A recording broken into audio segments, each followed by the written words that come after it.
What's up, everybody? Happy to be back here with you from Mother's Cover to Table. You know that it's a monthly broadcast we do exclusively here at Mother's Cover, 3709 James Street in Syracuse, New York.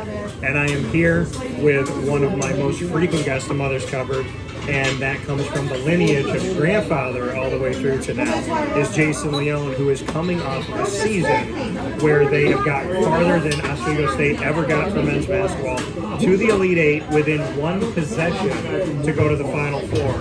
And he's always humble about it, but in my opinion, one of the best coaches New York State's had of any division at any time in history. You're watching history, and I know my Oswego State people know that, so welcome to the show.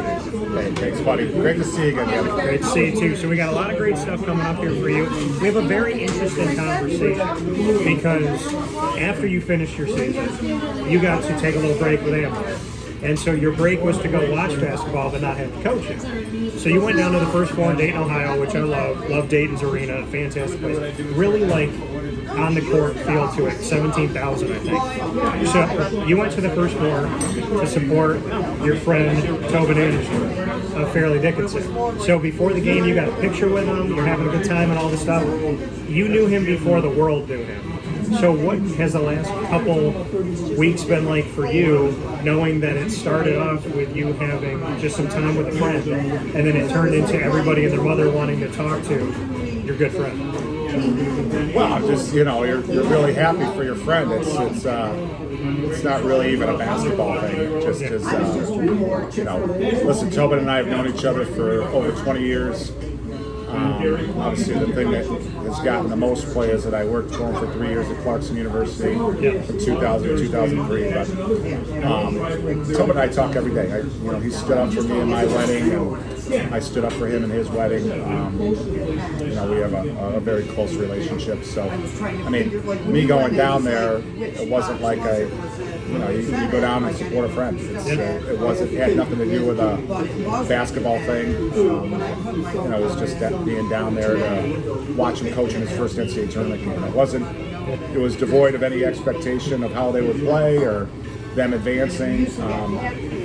This thing took on a life of its own with, one of the best tournament upsets of all time with Purdue. But it just was, it was discussed a week prior. I said, if we get beat in the tournament, I'll be down to watch your game in the NCAA tournament. Went down, and obviously his week was a whirlwind. Yeah, and you go down to that First Four, like you said, he's coaching his first NCAA tournament game. He just became a Division I head coach. He's been D2, he's been D3, he's been all over. So to see a coach that has been in every division of college basketball, how much more sweet is it for you to see a friend and someone that you worked for go to D1 and immediately have success? Well, it's great. It's first of all, regardless of division, you want to see your friends do well. Yeah. And he's not, a lot of us small college coaches, we come from the same type of lineage from a basketball perspective. Coach John Beilein's a very close friend as well. Our families are close, and he had a very similar track where he started as a high school coach, moved up to junior college, Division 1, 2, 3, obviously finished as a pro head coach. So knowing Coach Beilein like I know him, and knowing Tobin Anderson, there's a lot of similarities in terms of work ethic and belief in system, and just belief in themselves. That go into this whole thing of their climb up the ladder, so to speak.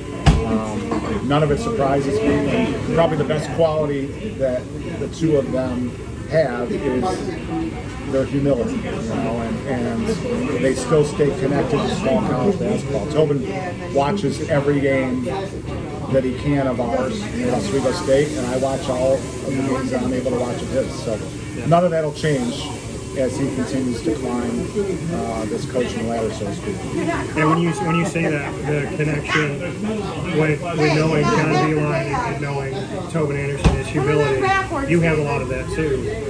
When you see somebody win and you see somebody gain opportunities and move up and expand their career, but they're good people, how much sweeter is that for you to know the person behind the music, because there's a lot of people that get jobs and opportunities, but the humble, kind, respectful, don't forget their roots, don't forget their friends, those are hard to find.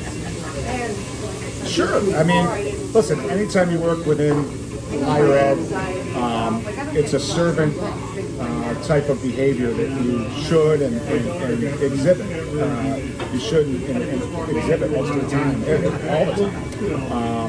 And again, a common denominator, if you watch guys like Tobin Anderson, John Beilein, they don't just win games, but they have a total program where they're helping young people, they're helping their assistants grow and get their own opportunities. I mean, one thing that's going maybe a little unnoticed is Tobin just left to go to Iona, and his top assistant just got promoted the day that he left, to be the new FDU head coach. So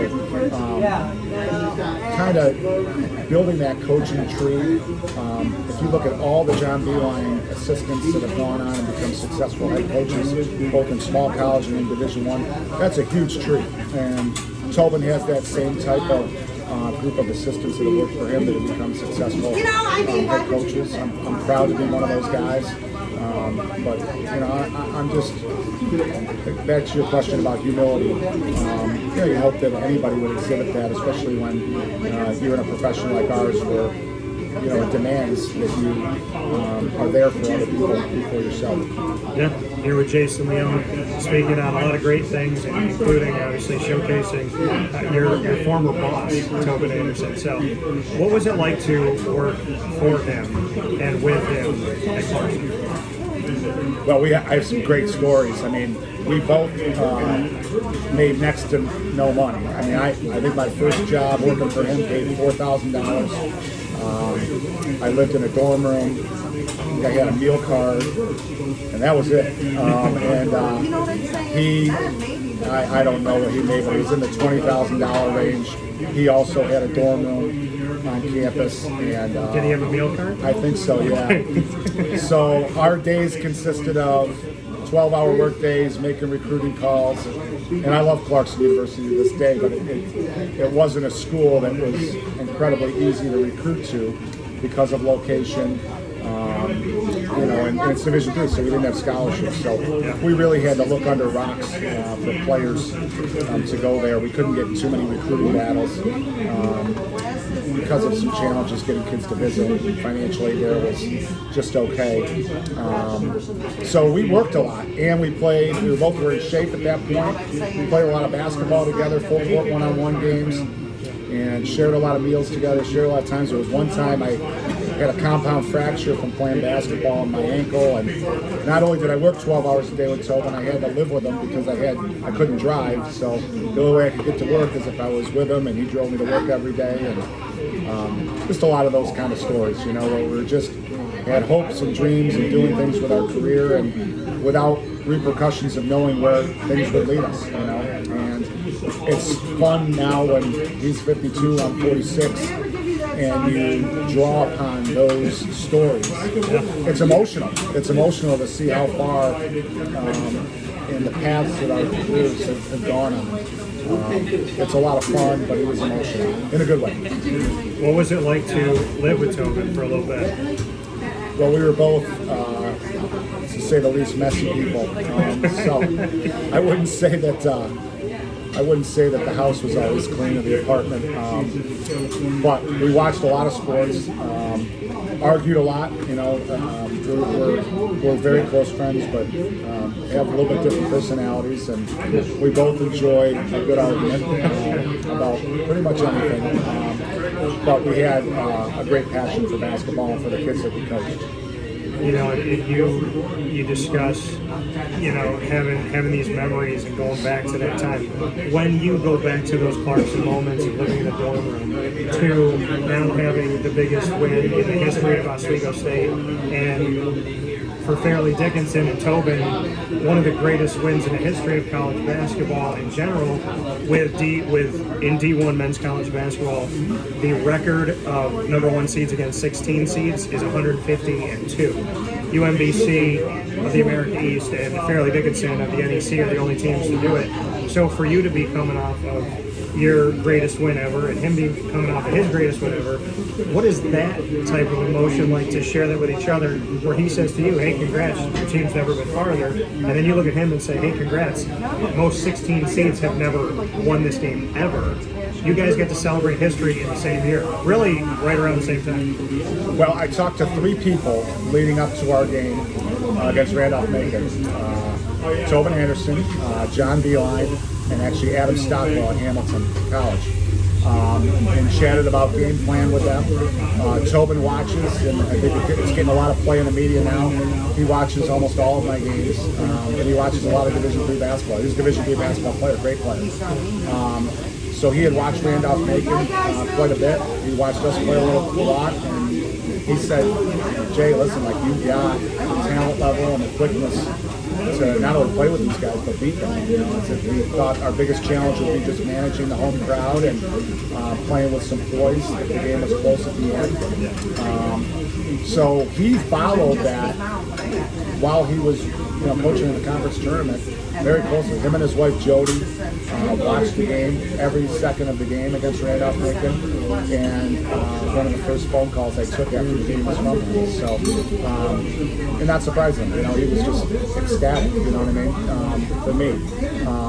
And then, once we were done and we got beat the next day in the Elite Eight, my attention kind of turned to his team, and being there for him is really exciting. So you get to coach in the NCAA tournament. And obviously I hopped in a car, drove 10 hours down to Dayton, watched him play, and obviously he made some history himself. Yeah, so I mean, that's, when you made like you said, before that game, you made 3 phone calls before Randolph. Why did you choose those 3 to make? Well, Tobin's one of my best friends, and I know he watched us play all year and knows my team really well. And I know he knows Division III basketball, and he watched Randolph-Macon play. I was trying to put together a game plan where I kind of didn't paralyze my guys with a million different ideas. The more film you watch, you get a lot of different things that you want to try and do to try to offset maybe an underdog role. And I wanted to make sure I picked maybe the 1 or 2 best things to do that maybe could give us, possession or 2 swing to help us win the game. I talked to Coach Beilein because he's been a mentor for me for a long period of time. Now, what I didn't know was the coach at Randolph-Macon was one of Coach Beilein's former assistants. So he was very cautious about giving me any, pointers, so to speak. But, he did talk about just in general terms of game prep leading up to a big game where, you were an underdog. And then Adam Stockwell is just somebody who's a close friend and was a predecessor of mine at Oswego that I just think is a really smart coach, a smart guy. And I know he's an outside-the-box thinker, and I thought he could provide me with some ideas about, preparing for the game as well. So collectively, with Stockwell, with John Beilein, and with Anderson, you won that game.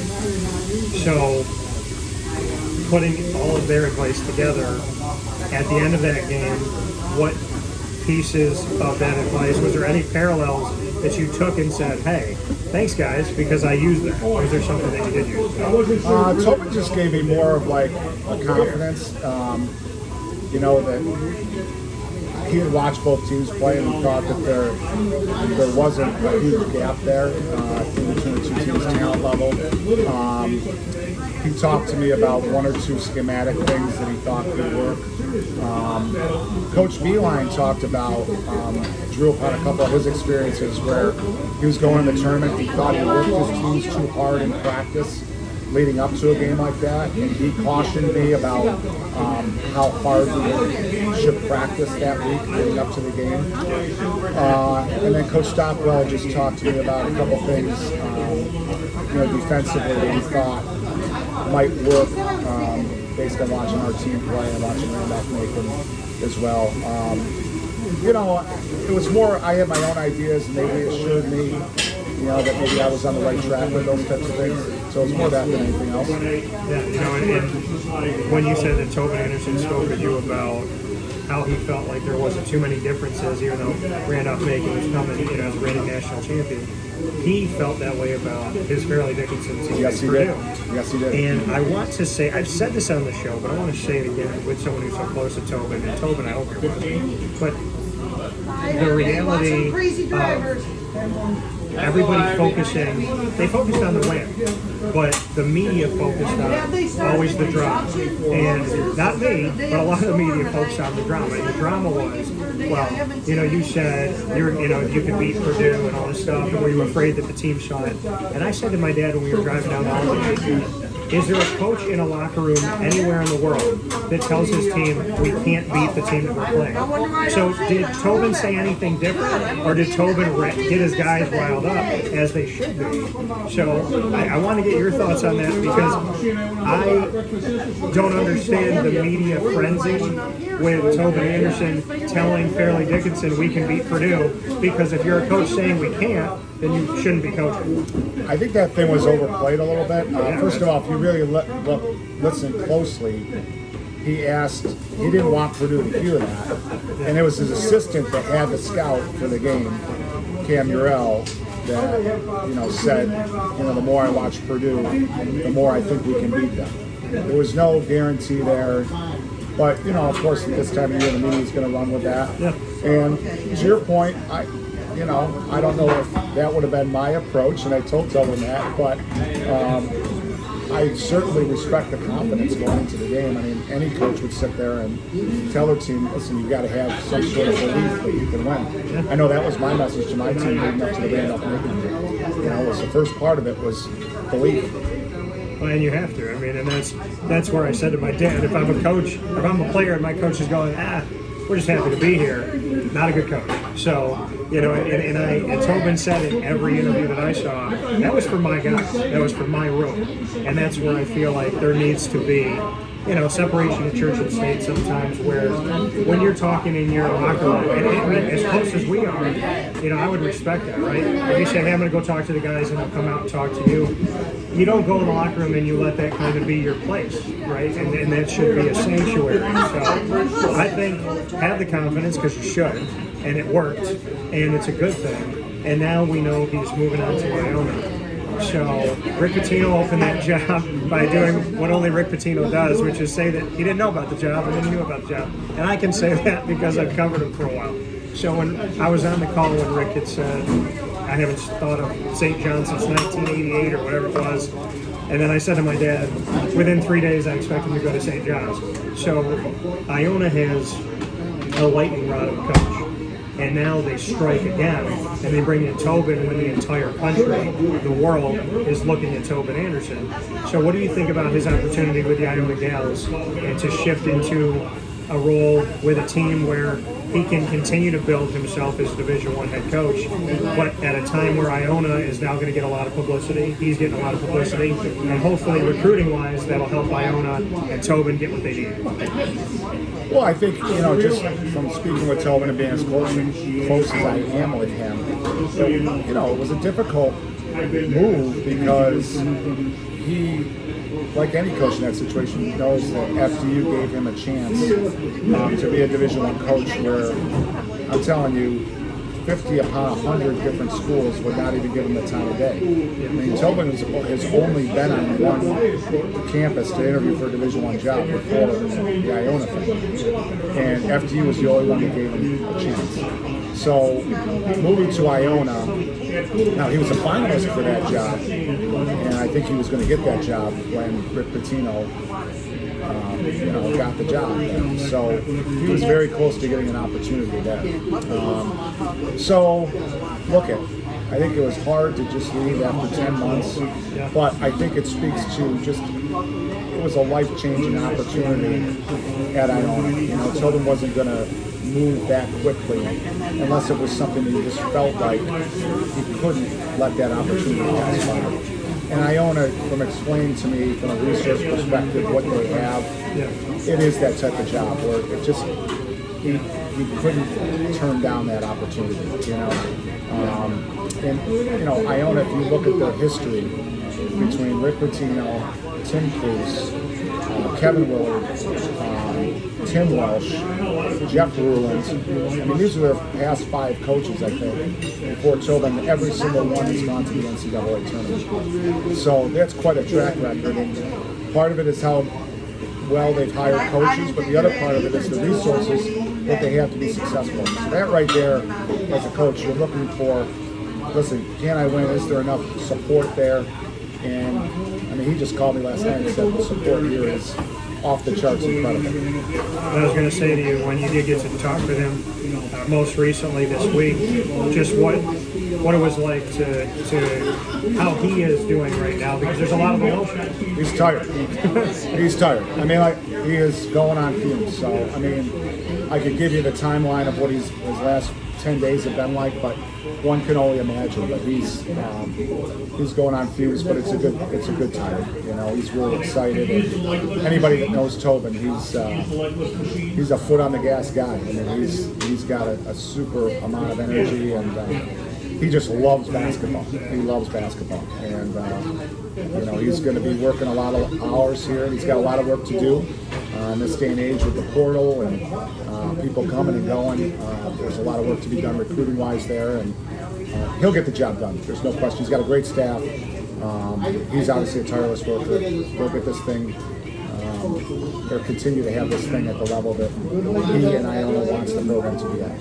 So a final note, why should someone play for Tobin Anderson with you having coached with him, been an assistant to him, and been around him for so long as a friend, and have that relationship professionally and personally? Why should a player go play for him? Well, he's a good person, first of all. If you look at the type of family he has, the type of husband he is, the type of father he is, you know, if you're a parent, you want your kid to go play for somebody that comes from good stock in terms of family stuff, and he has that. The second thing is he's as good a player development coach as there is in basketball. So you're going to get better playing for him.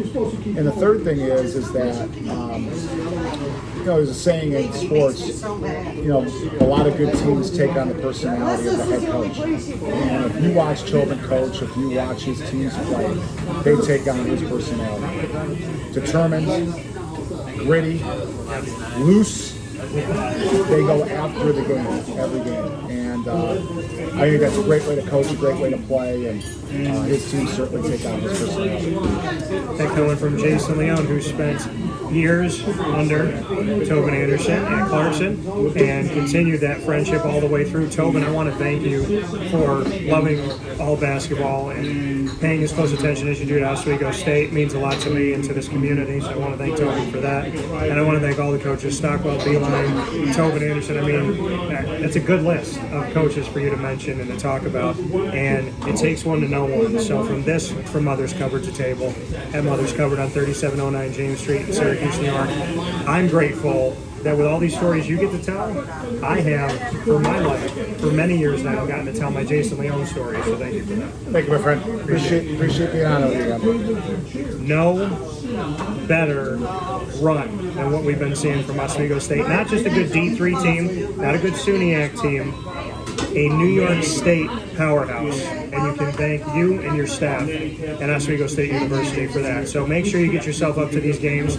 support them, love them up big, because Jason Leone is a steal. So if you think Tobin is, you're looking at one as well. Thanks, Dan. Appreciate the kind words.